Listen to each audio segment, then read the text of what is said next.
guys, coming at you today with an arc review of a romance novel, and let me tell you something. I was not planning on doing this review. I didn't think I was gonna get this review done in time. It's still the end of the semester, life is still crazy, but I read this book thinking that it might give me some stress relief or some happiness, and oh my god, guys, oh my god, this book is amazing and I can't wait to tell you about it. So the book in question is called Book Lovers by Emily Henry. Now, if you don't know just from the name, she is the person behind books like People We Meet on Vacation and Beach Read. I know these two in particular have been really popular, but I have actually not read them. When they were going around being their super popular selves, they just really weren't what I was looking for, but plenty of people who I worked with at the library were like, these books are amazing and you have to read them. So they've been on my list, but you know, I haven't gotten to them yet. So take that with that grain of salt. I've not read another Emily Henry book besides Book Lovers. Book Lovers, however, stood out to me in particular just from the title, obviously, and it just seemed to be a really book-centered romance, which I think can be sometimes overdone or sometimes very sweet. So in this book, there is a female main character named Nora, and she is a literary agent in New York City, and she is very good at her job, potentially a little bit too good. She is very work-focused and centric. And so behind her back, people actually call her the Shark, because she is very tenacious in getting what she wants for her clients. So in particular, when the book starts, she is working for an author named Dusty, and Dusty has in the past published some very popular literary fiction. However, Dusty's new book is searching for a new house and a new editor, and she goes and meets up with this guy named Charlie, who was one of the most renowned editors in the business, to try to pitch him Dusty's new book. Charlie, she realizes, is like the male version of her. He also has a reputation for being a bit of an Iceman, but all of the books that he touches turn to gold. However, their first meeting goes terribly awry. He passes on Dusty's book, and Nora is like, thank God I never have to deal with this man ever again.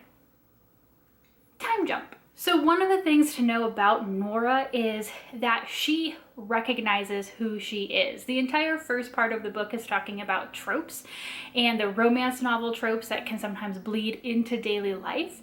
And she talks about the trope, which we all know, of the really uptight guy or girl who leaves the big city to go to the countryside, meets some lumberjack, dairy farmer, you know, small town bookstore owner, falls head over heels in love, and, you know, leaves the big city to live this idyllic country life.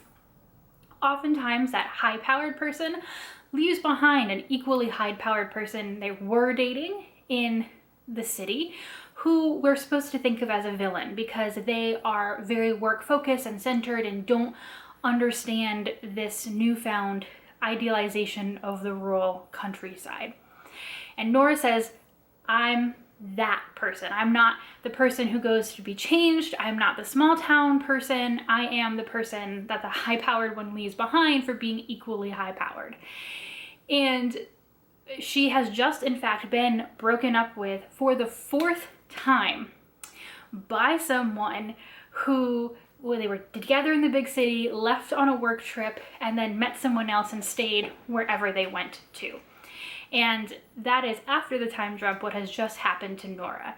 And so Nora's little sister says they should take a trip to the small town where Dusty set her latest book, and that they should have some sister get-together time.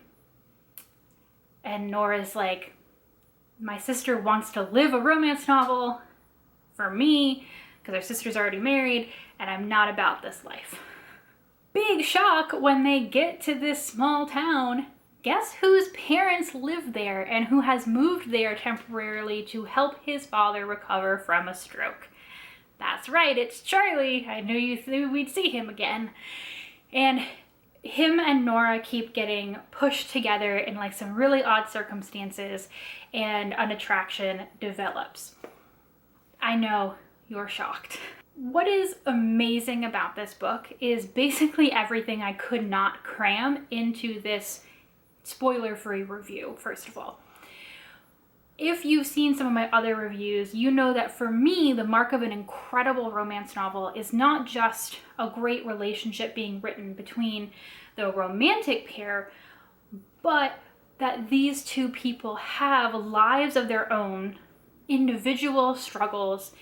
Their problems are not fixed by the other person, like magically. There isn't one of them that is clearly more put together than the other one who needs to help. Like, I want some kind of equality, and I want expansive background characters, or at least some kind of expansive emotional background to these characters.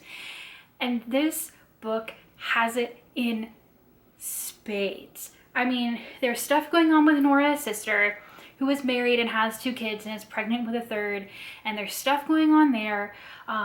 Nora and her sister were abandoned by their father. They really never knew him and were raised by a single mother who has died in the last 10 years. And there's a lot of older sister, little sister dynamic where Nora really feels responsible for her younger sister.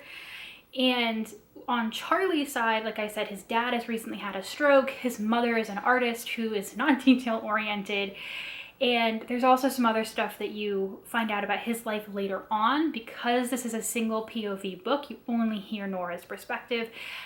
I don't want to get too much into Charlie's background because it might spoil some stuff, but just know the layers have layers, guys. The layers have layers. I had some resistance to this book in the beginning, I think because we only ever got Nora's point of view. And she was very stereotypically like the high-powered woman who's not actually in the place where she wants to be because she gave up her dream job for her sister. And Charlie, on the other hand, is doing what he loves. And so in the beginning, I really did feel like this book was saying, you know, Charlie is going to be her rock. He's together. He's gonna like save her from herself in a weird way, or at least help her reach her full potential or whatever. And it's only as the book goes on that you realize again that Charlie has plenty of his own stuff going on, and Nora's first perceptions of him, some are correct and some are very misplaced. So if you have that fear and you're reading this book, I completely urge you to push past that because it will be resolved. And had I not gotten through that resistance from myself, I would not have gotten the ending of this book, like literally the whole last third. And again, I'm not going to spoil anything, but I have never laughed and wanted to cry at the same time. Is some of it verging a little bit on cheesy? Sure, it's a romance novel, what do you want? But there is just some really powerful stuff in the end of this book about, you know, Nora's relationship with her sister, Charlie's relationship with his family, their relationship with each other, and how, you know, love should not mean compromise.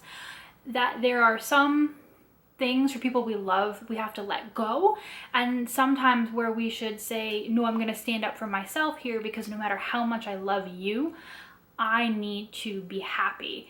And it's just such a great intertwined discussion with this wonderful small town setting, these great side characters, and it's just a really great ending. You know, it's very book centered. Also, it gets even more bookish as you go along. There's a small town bookstore to be saved, and you know, they do some editing of this book and talking about, you know, what makes a great last page and how it is bittersweet, the ending of a great book, because we don't want it to end, but it has to.